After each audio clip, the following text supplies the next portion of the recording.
Hey everybody, thanks for checking into the Neutral Zone Hotel. We are an unapologetically left-leaning podcast that explores hockey at its best and worst. And we've got a little bit of the worst today, a little bit of the best, but mostly worst. I'm Benjamin, my pronouns are he, him, and I'm pleased to welcome you to stay at our beautiful Neutral Zone Hotel. I'd like to introduce you to a couple of my colleagues. John? Hi, I'm John. My pronouns are he, him. I'm a Florida Panthers fan. I'm living in Buffalo, but luckily I am not in the part that got like 2 feet of snow today. I'm in the part that got like 4 inches. Oh, that's good. That's the better part of Buffalo. So you're below the lake storm condition, or above it, or however it works. I'm in the middle. There's a zone in the north usually, and a zone in the south, and I'm in between the two. Okay, fair enough. And we also have SJ with us today. Hello, I am SJ. My pronouns are they, them, and I am a Seattle Kraken fan living in the beautiful city of Seattle, where it has not snowed this winter, and I hope it never does. It's okay. You're going to get your fill of snow in about 1 month. Don't remind me. Yeah, it's terrible. I don't know why you're coming here. I don't. Alrighty. Yeah. Hey, I forgot to say I'm a Habs and Charge fan, but if you don't know that by now, too bad. We could be getting new listeners. You don't know. Every episode can be somebody's first episode. I did post our takeover review in a few extra places, just because I thought it might be of use to some people who were interested in PWHL takeover games. But we are going to talk more about the NHL this time. I want to start off by talking about the top news item. I've titled it in our production document, Connor McPissy. So here's the beautiful thing. As everybody knows, there was an incident at the end of the recent Oilers-Canucks game. Connor McDavid and Connor Garland.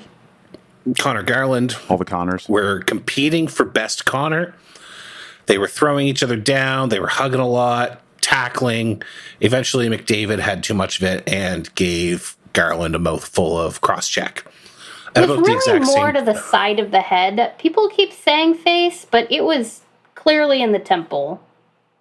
Well, you know what? I don't want to stick anywhere in that region, to be honest with you. No. At the same time, Tyler Myers shoved his stick into... Was it Bouchard? I think it was Bouchard. It was Evan Bouchard right in the mouth. Yeah, right in the mouth. So, came out yesterday, the NHL suspending both players for 3 games. Connor McDavid will not appeal, and the Oilers have issued a statement, which I will now read in full.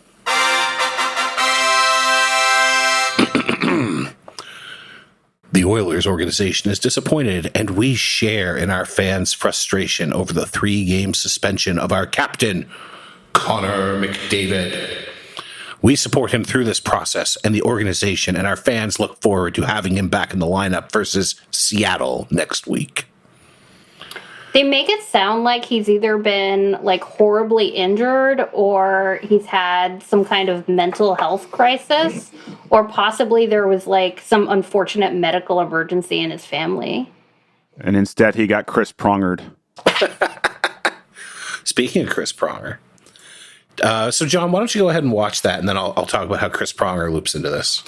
I haven't seen this yet. I have been insanely busy, and the only hockey clip I've seen in the last week was a goalie goal. It was very, very lovely. Lost my window. Here we go.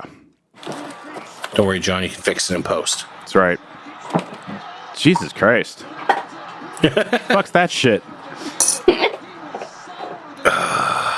I'm sorry, Eric. Yeah. He kind of snapped. He stands back up and they both stand back up and just like bump in the side of the head. Yep. He's 100% done with Connor Garland, and he wants Connor Garland to be 100% done. That's what happened. Both him and Myers got 5 in a game, 2-5 in game, I think, and everybody else on the ice got a minor. Yeah, it's worth noting that there were 2 seconds left in the game when they handed out the penalties. So basically they just said, okay, everybody go to the dressing rooms. But because it was, they got match penalties, not just game misconducts, it went to, the NHL automatically reviewed them. It was That's like an right, anytime. automatic hearing. It was an automatic hearing. Anytime there's a match penalty that late in the game, it's automatic. Yeah. All match penalties are automatic. It's an automatic one game, or it's an automatic suspension until the commissioner reviews it. So technically, they're suspended until the league says they aren't suspended anymore. Usually in practice, it means they get a minimum game, and then unless they come out and immediately say no suspension. Yeah, I think a lot of people were expecting there to be a difference in discipline between Myers and McDavid at like 2 and 3. So the fact they both got the same, I think is good. And I think 3 is where the NHL has set the bar for cross-checks to the head. I think 3 is roughly where it would land. Well, I mean, they've set the bar at 2, but it's 3 because both players had history. Yeah. Yeah, Connor McDavid's been suspended before. Yeah. Yes, Myers So has significantly more history, but he still had a suspension on the books, so they count that. I do know one thing. The NHLPA's Player Assistance Fund will be vastly more benefited by Connor McDavid's suspension as opposed to Tyler Myers. Yeah, I saw the estimate, and it came out to a bit over $192,000 in salary that he is forfeiting. Yeah, good. I mean, it should. Even if you're a multimillionaire, that's not a small amount of money. No, but he did decide not to appeal. The only point of an appeal would be to recoup his lost salary, since they would not, even if he did reduce it, he would still take more than 3 games to actually have the appeal go through. Gary's a busy guy, so. Yeah. I just want to know why they couldn't do 4. Do 4. I don't want him to come back against Seattle.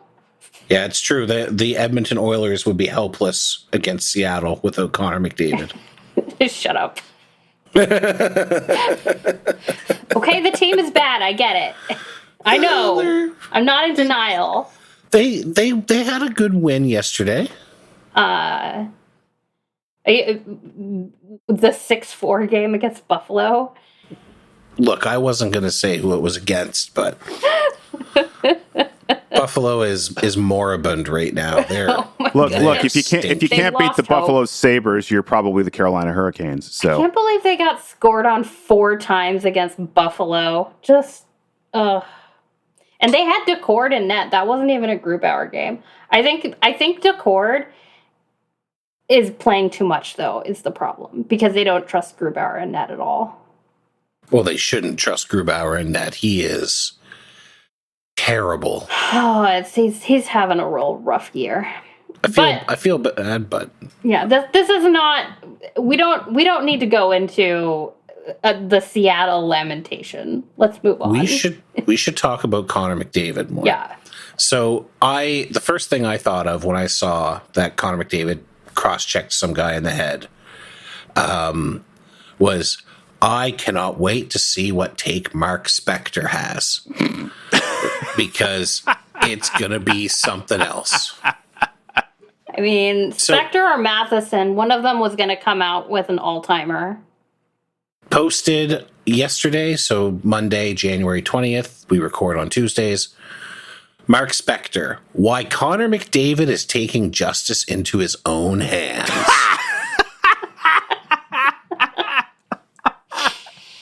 Connor McDavid has been quietly taking the abuse for the first decade of his National Hockey League career. Now he's giving some back, and Corey Perry, for one, is here for it. Absolutely, Perry said on Monday, speaking to Sportsnet in his dressing room stall. At the same moment, McDavid was in an adjoining office conducting his hearing with the Department of Players' Safety over his latest transgression, a cross-check to Connor Garland's head. You have to protect yourself, advised Perry, because if you don't, you're going to just keep getting the shit kicked out of you. They're just going to keep coming. That's what it comes down to. Oh, man. For now, he'll cut his own swath rather than waiting patiently for a striped arm to go up. It's funny.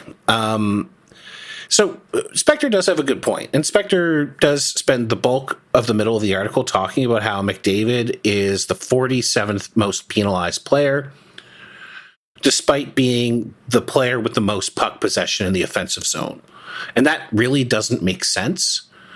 McDavid, the way he plays hockey, he should be drawing penalties more than basically anybody else, right? He does draw more penalties than anybody else in the league, though.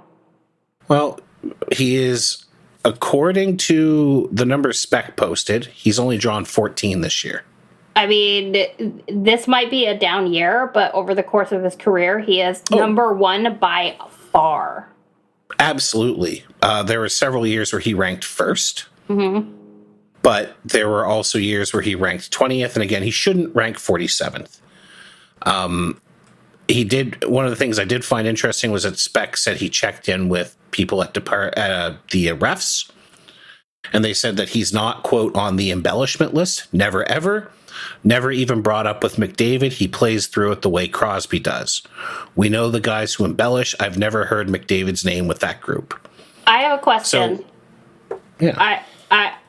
Do the refs keep an actual list? I don't think it is a formalized list. I think it is a list that is on a WhatsApp encrypted group text somewhere. So... Well, I mean, there is a list Michael because... Bunting, and then...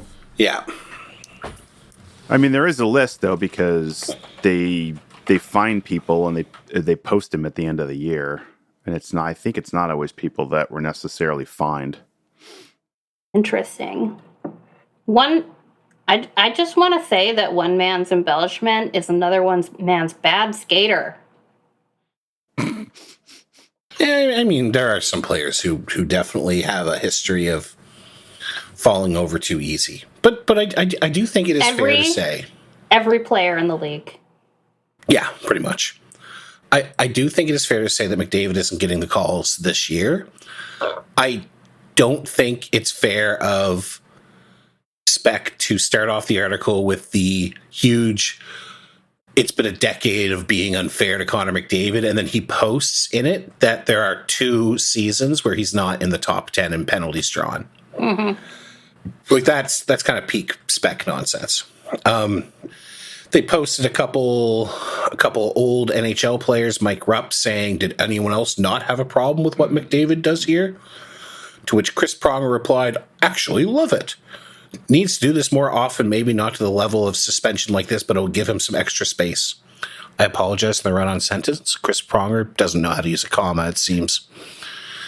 He finishes up with, "There's no such thing as having a Dave Semenko riding shotgun for Wayne Gretzky in today's NHL, and it appears the officials have stopped holding up their end of the bargain. So it's up to McDavid to make his own space out there now, and he had a busy week at it. Will this suspension change anything? Our advice to those looking to find out is simple. Keep your head up." Wow. Incredible. Great work. Wow. Just keep your head up. Oh, yeah. So I found the thing I was thinking about, which is that hockey ops, besides tracking the embellishment penalties, they review every game and they find more possible dives that were missed. So wow. Yeah. I knew I'd seen something about it somewhere. Oh, wow. I didn't know that. That's cool. That was on Scouting the Refs. Is that cool, or is that putting people on a list without any option for those people to respond?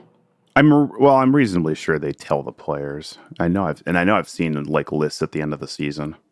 I don't know if they call them individually. They don't ever tell me stuff like that when I ask. They're just. It does say though that at least in one case they rescinded a Brand Marchand diving penalty after a game. So I guess it goes both ways. I choose to believe that in all situations, Brad Marchand is diving. That's true. Like I think that if someone opened a taxi door and it tapped Brad Marchand, he'd flop like a wrestler. Just immediately back down, arms out, big bump, and then he'd sell it. He'd pop up and start yelling at the cab driver. Yeah. No, I got it. I mean, that's how you become captain of the Boston Oh, I mean, you got to wonder if they're regretting that, right? We're not talking about the Boston Bruins tonight too much because 1C Elias Lindholm is just not working out for them. They don't really need us to dump on them anymore. But like ultimately, rough in Boston. Anyway, I think the McDavid suspension is fair, but it's very clear that Oilers media and the Oilers organization has attempted to create a narrative around it. I think succeeding. They have succeeded in creating a narrative around it based on every podcast I listened to today. And every single person is like, oh yeah, this is McDavid's going to draw more penalties now. People are going to give McDavid more room now. It was without fail. Everyone was like, oh no, it's actually good that Connor McDavid tried to give Connor Garland a brain injury. Your favorite podcaster has said it today. I guarantee you. I mean, you just said it, so clearly my favorite podcaster did. Aw. Am I your favorite? Thank you. Sure. I think that there is a likelihood that is what happens. They're very carefully drawing attention to the lack of penalties McDavid's had in season and pointing out that he probably should have more drawn, that is. But ultimately, if they had called the Connor Garland tackle, hold, twist, whatever you want to call it, if they had called that, the game, like McDavid would never have had a chance to hit the guy in the head. So it comes down to if the refs aren't going to do what they're supposed to do, players are going to do stupid shit because players do stupid shit all the time. Wasn't that also everyone's favorite referee, Wes McCauley? Oh, it absolutely was. Wes let him play McCauley. Yeah. 5 for fighting McCauley. 5 for fighting. I mean, Ray Ferraro was going at great pains to point out all the penalties Connor Garland was committing on that. But, I mean, he didn't mention the Connor McDavid, punched him in the head when they were down as well, too. So that was a roughing call that wasn't called before he cross-checked him in the head. There was they mentioned the punch in the head in the player safety video. It factored in. They were both kind of being little shits, right? Mm-hmm. I mean, yeah, they should have called them both and, Well, I mean, they should have called Connor Garland for a hold, but what McDavid responded with was a massive escalation in violence. Yeah, I think that the suspension is the right number, again, within the bounds that they've set, other than they could have done SJ and it's cracking a bone, but, Yeah, they're not going to do, nobody's going to do that. But I don't care the Oilers have succeeded in turning this into a narrative that they hope is going to drive positive outcome for their team. Mm-hmm. And it is worth noting that this is not the first time. What? No, I just have to laugh because there was no statement in support of Evan Bouchard, who's out there picking his teeth up off the ice. Did you see that Mr. Booth, the famous Vancouver Canucks fan, comedian on Twitter, he put out a cloned copy of the statement just for Tyler Myers. Okay. Changed his name to Canucks PR and put the exact statement, just changed the names, and then added a GoFundMe for Tyler. Because he's not as rich as Connor. No. Funny. I got a good fucking chuckle out of that. I think ultimately in the end, the NHL did the right thing by suspending them. If it gets refs to do their jobs a little bit more, then I don't like the way it happened, but ultimately I look at this as it's a failure on Connor McDavid's part. This is unacceptable. And if he ever does anything like it again, I hope they throw the book at him harder. I don't care if he's the best player in the world. I don't care if he's making $20 million a year. But I also think the referees need to do their job, even if it's 20 seconds to go in a game. It's not acceptable for a player to tackle another player to the ice and then hold him there either. That's literally cheating. I get it. It's funny. Spectre is funny. But I don't know. I would like the refs to do their job, because when they let the guys go, they're letting them cheat. I'm a simple person, and that's what I believe. Any other thoughts? Are we good to close this up? All right, folks, look, we're going to take a short break. I just want to remind you can follow us on Instagram or Blue Sky at Neutral Zone Hotel, all one word. Join our Discord, neutralzonehotel.com/Discord. Hang out with us. We are very cool, except for me, I am a horrible loser. If you like this episode, give us a thumbs up, 5 stars on your podcast platform of choice. Get us on YouTube at Neutral Zone Hotel. Smash that like button. Hammer subscribe. Leave comments. And if you want to email us, feedback at neutralzonehotel.com. We are always around and available. All right, we'll be right back with the next episode of As the Puck Spins, starring JT Miller and Elias Pettersson.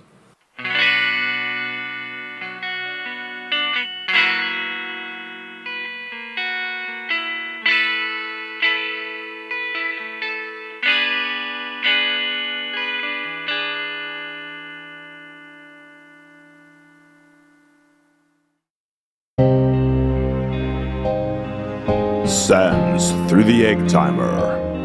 A flash of light. A child screams. As the puck spins. This week on As the Puck Spins, the trade that wasn't.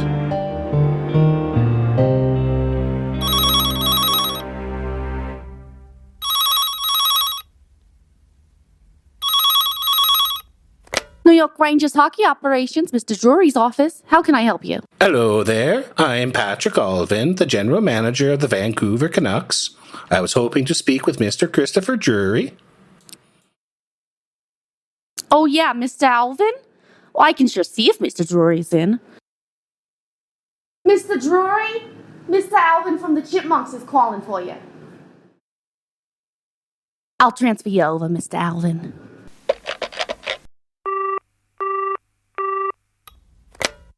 Hello there, it's I, Chris Drury, GM of the New York Rangers. Hello, Christopher. Thank you for taking my call. I was hoping to inquire about a trade with you.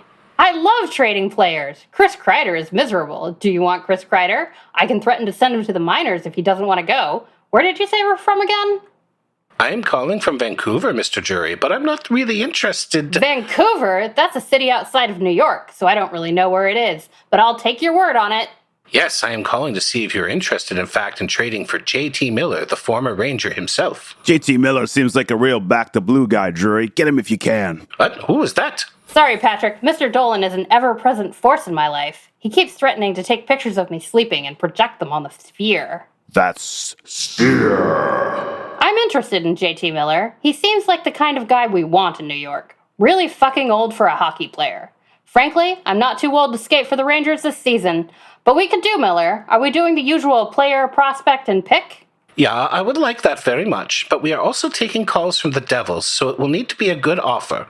Once we have a good offer, we will present it to JT and see if he will move back to New York. Why are you bringing it to JT? He has trade protection, Mr. Drury. Trade protection? I'm sorry, I don't know what that means. Well, contractually, JT has a no-move clause, so we cannot trade him without his permission. Oh, Jacob Trouba had one of those. Just threaten his family. Oh, what?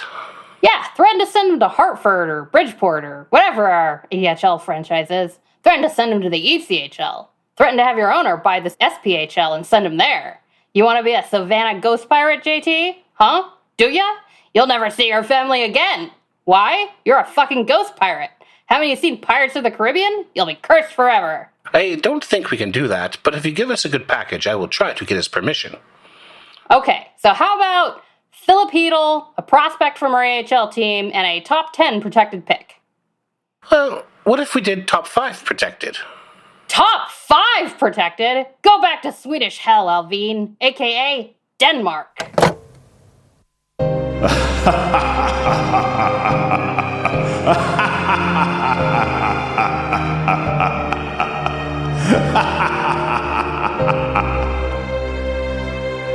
As the Puck Spins, the trade that wasn't. Starred special guest Madison as Judith, Benjamin as Patrick Alvin, SJ as Chris Drury, and your host, me, as James Dolan. Tune in next time for another exciting installment of As the puck spins. So obviously, as you just heard, the exclusive coverage of on As the Puck Spins. Well, it's actually a phone tap. It was a phone tap, yeah. James Dolan also has a phone tap, but we also have one. The drama continues in Vancouver, so it sounds like on the weekend there was a near trade to the Rangers for JT Miller. And it was Philip. How do you say his last name? Because I don't know. Hedl. Is it really Hedl? Yeah. It's Hedl. Goodness gracious. Philip Hedl. It was Ryan Lindgren, possibly. Several assets in the AHL team in Hartford. Hartford. Yeah, it's Hartford. Hartford Wolfpack.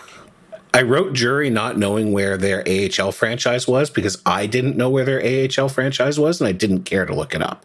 You mean you wiretapped him not knowing where their age? Oh yeah. That's what we heard.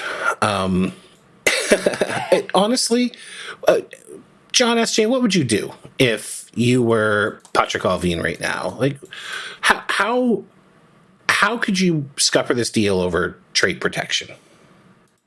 I mean, the Rangers are gonna stink.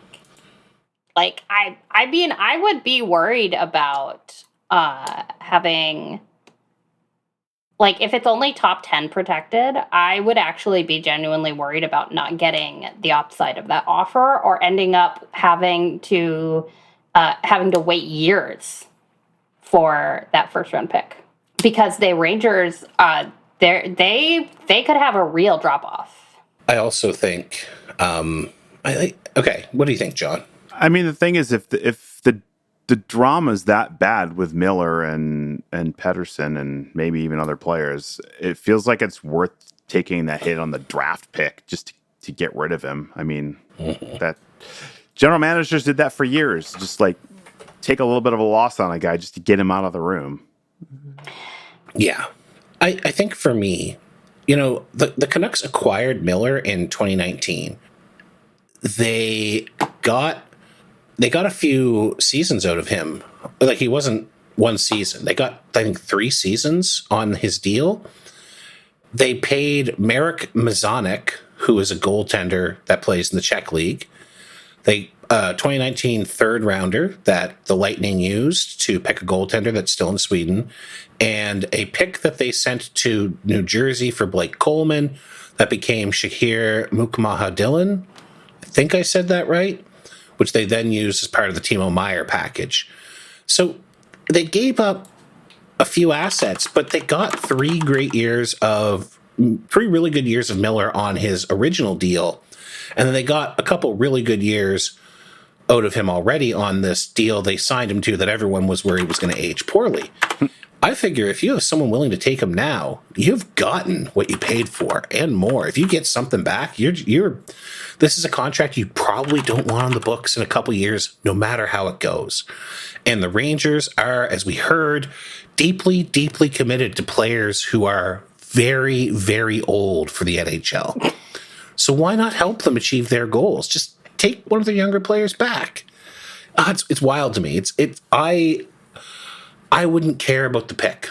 Like, I know you're supposed to care about the pick, but when you look at the fact that Miller has full trade protection, and when you look at the fact that he's clearly dragging on this team and dragging on EP40, you just get him out. Get him out. Send him anywhere. Well, you can't send him anywhere. You're not Chris Jury. You're not going to threaten his family, but...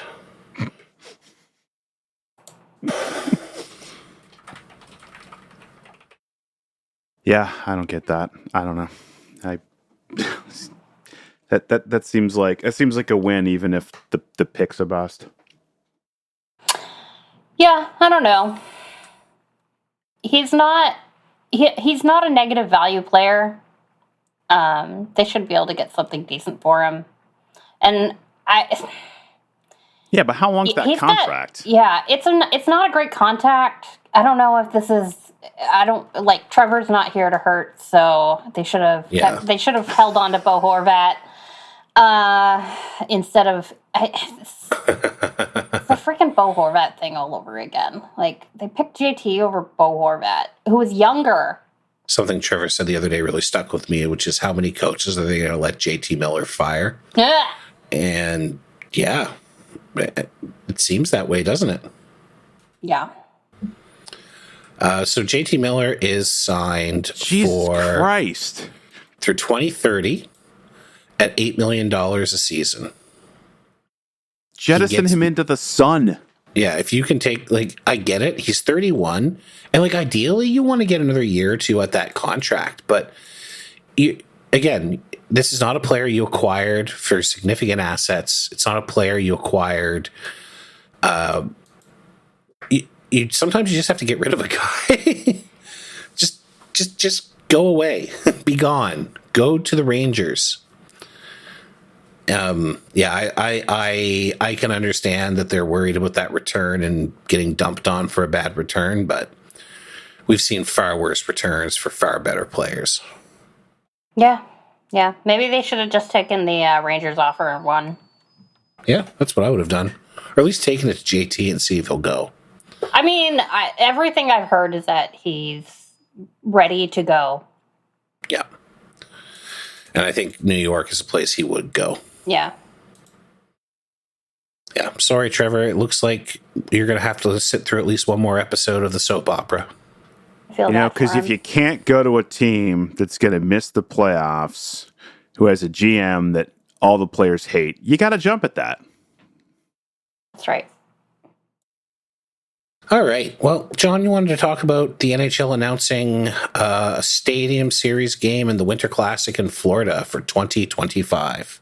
Yeah, the NHL announced a Stadium Series game in Tampa and the Winter Classic in Florida next year. How insane is that? I mean, everything I know about hockey suggests that the ice is going to be absolute garbage. It's going to be awful. It's complete and utter hubris to think that you can hold an outdoor hockey game in the state of Florida. But am I going to try to get tickets to that Panthers Rangers game? Oh, hell yeah. So it's just too insane. I could not get over the article where they were talking about the Tampa game specifically, because they're not doing it in a baseball stadium. They're doing it in a football stadium, I believe. And there's no roof. Because the baseball stadium doesn't have a roof anymore. It got blown off in the hurricanes a few months ago. So the problem apparently with Tampa is not just that it's pretty warm. I assume they're going to play the games at night. They didn't say, but I'm gonna go out on a limb and say they might.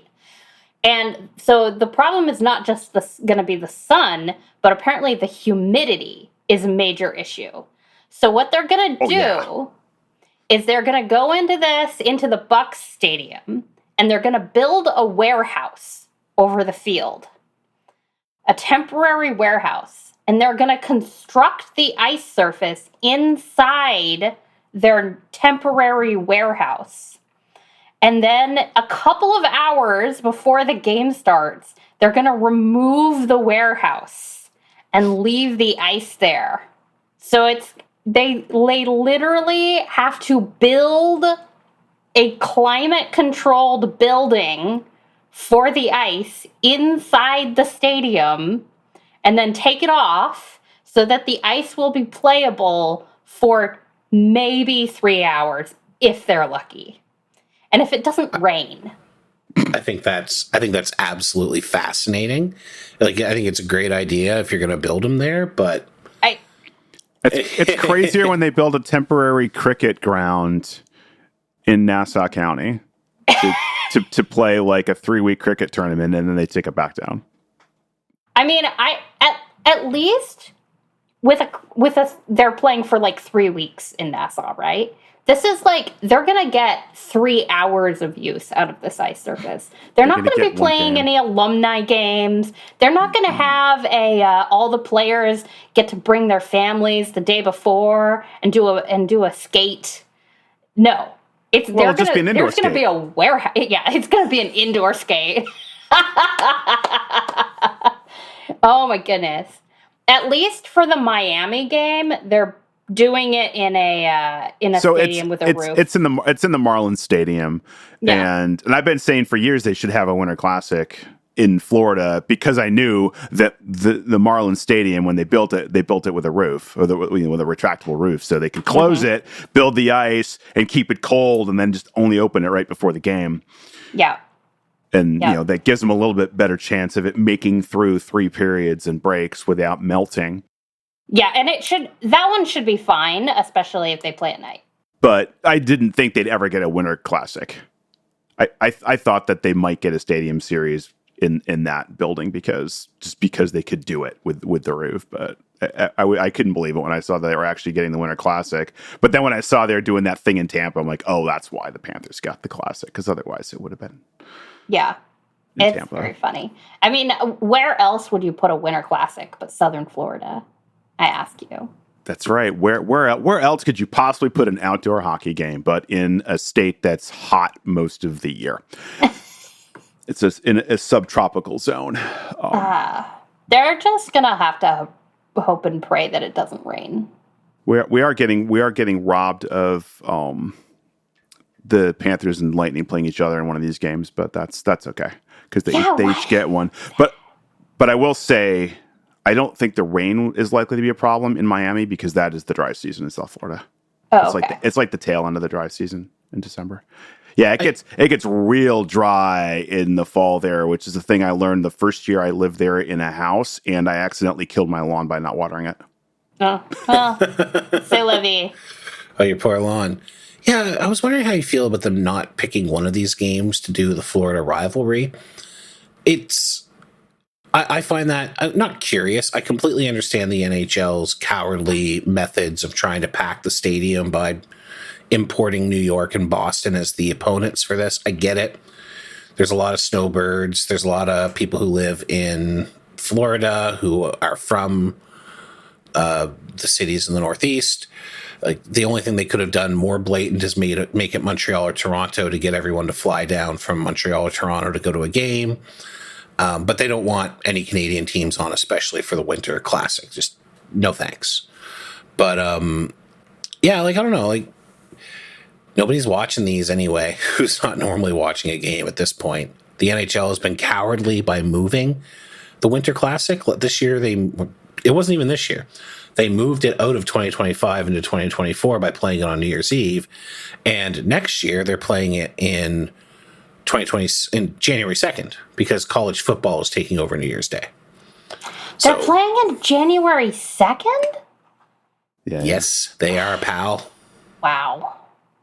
So I understand the team thing, especially since both teams are getting a game. I mean, and the thing with the Rangers is, yeah, there's a bunch of snowbirds from New York, but honestly, there's a lot of transplants from New York in Florida. Sure. I mean, the thing you used to see at games all the time is you'd go to a game and there's a bunch of, adults walking around wearing Rangers jerseys in the concourse, and they got their kids with them. The kids are all in Panthers gear. I mean, that was like a thing at games all the time. That said, as much as I absolutely hated it when I lived there and I had to go to home games against the Habs, an outdoor game against Montreal would be a hell of a lot more fun than one against the Rangers because that crowd would be insane. Of course, that would also mean it'd be harder for me to get a ticket. So I guess I'll take the game against the Rangers. Do you think they could sell at one of those stadiums if it was Tampa versus Florida? Well, yeah, because if there was only one game in the state, both fans of both teams would fill it up because it's like a 4-hour drive. Makes sense. We used to drive up to go see the Panthers play at regular season games against Tampa. It's not that weird. Tampa fans would come down occasionally. Yeah, I think they could do it with both teams in that state. Well, if the ice making experiments in Florida work, maybe they'll come back and do one because I really think the Stadium Series games, they should be focusing on the big rivalries. And this year, the Stadium Series games is not, because it's Columbus versus the Red Wings. Nobody cares about Columbus. Yeah, that game already happened, and it was apparently like the least watched outdoor game ever. Oh no! Now I'm thinking of the Blackhawks one. Yeah, that's the actual Winter Classic proper. Oh yeah, you're right. Yeah, nobody watched because nobody knew it was on New Year's Eve. I learned that it was on New Year's Eve approximately a half an hour before the game started. Yeah, I learned the same day. I was expecting there were a bunch of other games that day too. Yeah, it wasn't. I get it. The NHL is petrified of competition, but like sometimes you just have to stick with your thing, and that's not who they are, I suppose. Yeah. Also, I heard it was a bad game. Oh well, it's the Blackhawks and the Blues. Yeah. The Blues stunted on the Blackhawks. The Blackhawks are miserable right now.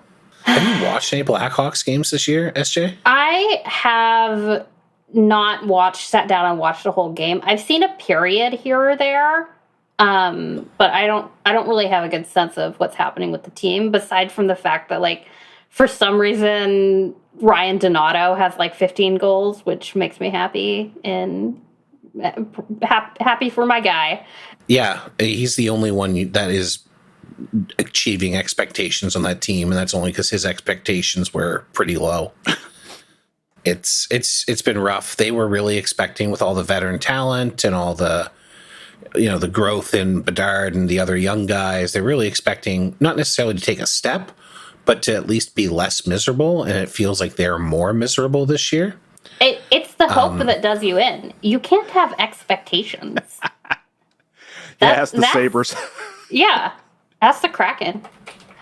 But no, like, what is up with, like, freaking Nick Foligno and Taylor Hall, and, like, they signed guys. What are they doing? Are they just skating around out there? Nick Foligno? I mean, yeah, but I'm not saying he's supposed to be, like, great, but, like, he should be a steadying presence. They shouldn't get absolutely caved with him, right? Unfortunately, SJ, they are getting absolutely caved with him. Yeah. Taylor Hall's been injured, which has kind of been his lot in life the last 3 or 4 years. How's that Adam Larson trade looking now? Oh, I mean, I still think you want to keep Taylor Hall and the Oilers. But the Blackhawks are pretty moribund right now. And the fans are not happy because they expected Bedard to be awesome, and frankly, when it comes to young guns in the NHL, he's being outplayed by all 3 of the Calder candidates for this year. He's having the dreaded sophomore slump for sure. Absolutely. I just wanted to talk about how good Lane Hutson was. So, Lane Hutson rocks. Go Lane Hutson. Are we starting are we Lane Hutson over Celebrini for Calder? Is that the official stance of the Neutral Zone Hotel? Okay, as a Habs fan, obviously it's what I want.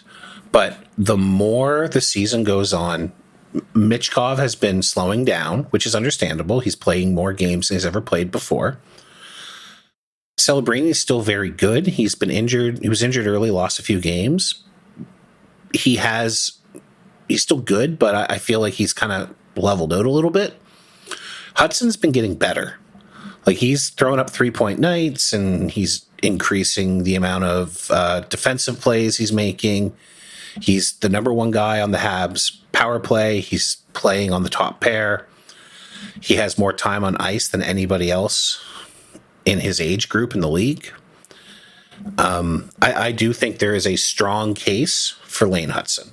That's not to say he's going to win, because voters love centers and voters love goals, and he's not big on goals right now, and he's not a center. But, and I mean, like, do you know who the last defender to win the Calder was, SJ? Was it Tyler Meyer? Yeah, pretty sure it was Tyler Myers. We just double check. Oh no, Mo Sider. Oh no, yeah, you're right. Never mind. Mo Sider. No, I'm totally wrong. Yeah. Yeah, okay, but they still love centers a lot. Yeah. So I remember when Sider won the Calder. Yeah. Yeah. That happened. Ekblad won it. Myers won it. Yeah, there's been a few defenders. Okay, that's fine. It does happen. I'd say he's got a chance. Let's put it that way. Maybe what we should really be doing, though, is just, like, splitting the baby and starting the Dustin Wolf for Calder campaign. I mean, if Michkov continues to fall off, I think Wolf enters the conversation. It would be he should get some love. I don't think Calgary is in a playoff spot without him. Certainly not Bedard carrying that team. Calgary's in a playoff spot? I know. I was just thinking the same thing. I was like, wait, I was just looking at the standings because I was looking to see how bad the Blackhawks are. But yeah, the Calgary Flames are currently in the second wild card in the West. Yeah. Yes, they have pushed out the Vancouver Canucks. Yeah, sorry, Trevor. Don't listen to that part, buddy. Well, it's only 1 point. Yeah. It's a close race. They might not make the cut. Who knows what's going to happen? I don't, however, think that Vancouver is going to get better than they already are this year, especially not if they trade JT Miller. No. I think you have to do it just because that's where you are. So Dustin Wolf is 16-7 and 2 in 25 games. 16-7-4, I think is what that actually means. I'm looking at Hockey Reference. He's got a .917 save percentage in a year where the league save percentage is .900 flat. And he's got 16.61 goals saved above expected according to Evolving Hockey. That's really good. That's really good. And he's a baby. I actually have no idea how old he is, but he is a rookie. Yeah, he's like 21, 22. Well, let's look it up. 23. 23, okay. 23. A little bit older than I thought. Hey, he's a goalie. They come in late. Quite famously only got picked in the draft because he was there and the GM felt bad for him. Wow. He was a number 214 overall pick. Yeah. God, what a steal. Was currently outplaying like something that must be like 2/3 of the goalies in the NHL if he's got a .917 this season. Yeah. Well, John, he's only 6 feet tall, so you can't pick him. That's right. Oh, that's right, because no goaltender under 6 foot like 3 is any good. Especially now, ask me what his save percentage was in the WHL the year that he was picked. Okay, what was the save percentage in the WHL? 936. For the Everett Silvertips, baby. Yes. Tips legend, but we don't talk about Tips goaltenders that much anymore. Well, it's because, they assume, well, it's the Western Hockey League. He can't be that good. If he was a good Ontario boy and putting up a 936 in the OHL, then maybe he'd get picked. Well, I mean, we actually have a direct 1-to-1 comparison over what happens when it's a good Canadian boy from Alberta who's posting a 918. They get picked 48th overall. Who was that? You don't want to know the answer to that question. It's Carter Hart. Yeah, I knew. As soon as you said you don't want to know, I knew exactly who it was. Yeah, because Carter Hart was the starting goaltender for Everett before. Yes, he Dustin was. Wolf. He was. He was not as good as Dustin Wolf. He was posting a 917, 918. And I know things change season to season, but a 936 is ridiculous. He posted a 940 in his last year in Everett. Then he went to the AHL where he was posting 924, 932, 922. Those numbers are ludicrous. And he's a 917 in the NHL this year. He was only an 893 last year in 17 games. But come on. That just goes to show 6 foot tall American goaltenders are where it's at. 893. That's but Sergei Bobrovsky's save percentage this season. I think. Yeah. Sergei Bobrovsky only plays in the playoffs. Everything else is just marking time. Oh, it's fine. I mean, as long as the Panthers are still solidly in a playoff spot, which they are, they aren't going to worry until it's still fine. No one's going to go back in time and take the Stanley Cup away, no matter how bad Sergei Bobrovsky is in the regular season. Right. That's true. right. It's true. It's true. Leaf, go lay down. Spencer Knight's had some good games, so I think maybe it's time to give Bobrovsky that rest that he should get right before the playoffs. This is his second last year of this contract, right? Bobrovsky? Yeah, I believe next year is the last year. Well, they got exactly what they wanted out of it, a Stanley Cup. That's right. It's what they wanted. And like that team is still competitive. If you came back from 5 months to the futures and said, it looks like Florida's going to win the Stanley Cup because 5 months in the future is only the middle of June and it wouldn't be over yet. Yeah, I believe it. Yeah. Oh, Bob and Knight actually come off the books at the same time. Yeah. They're going to have so much money. Nice deal with like Spencer 3 Knight years. looks like he's 4. I'm sorry. He does. He does look very young. Very young. He is very young, isn't he? He's also 23. I was he's 23. I can't believe they gave him that contract. I can't believe he got drafted that high up in the same year, pretty much. And Dustin Wolf got drafted second last because Brad Treleving felt bad for him. I think it was actually a scout for the yeah, I mean, the Flames. It wouldn't be Brad at that point. Because they traded to get the pick, eh? They traded. That's one of my favorite little things about it is, hold on, let me pull up that draft. All the way down, round 7. Yeah, they traded Keegan Kanzig and a 6th round pick in 2019. Oh, they got it from Carolina in that trade. Huh. And then they used it on him because he was sitting there because he was in Everett and this was in Vancouver, I think. So he had come up for the draft. And now that we're not doing the draft in a central location, no GM will ever feel bad for a player they don't draft again. Think about that. So that just means that some team is going to sign that guy as a free agent. Yeah. Well, it's like some of the goaltenders of the World Juniors this year. They're gone through 2 drafts. No one picked them, but someone will give them a flyer because why not? Yeah. Well, now the guys like Dustin Wolf they'll just go to the NCAA. They'll get drafted 2 years later. Yeah.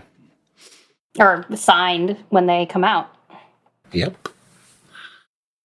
Well, we've gotten way off topic, so why don't we close our show? If you ever need me to talk about the Everett Silvertips for like a solid 20 minutes, I've got a whole thing saved up to talk about Landon Dupont.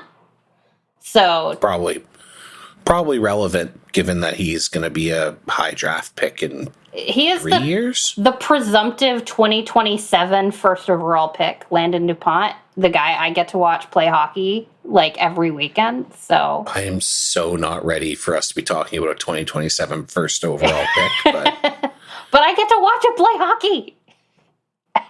I got to see James Higgins play hockey this year. That was pretty cool. That is cool. He was decent. Yeah.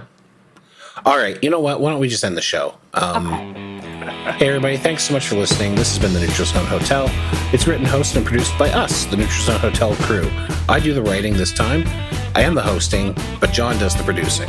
You can find out more at neutralzonehotel.com. As always, we want to thank our friend Emily Mowbray for designing our super logo.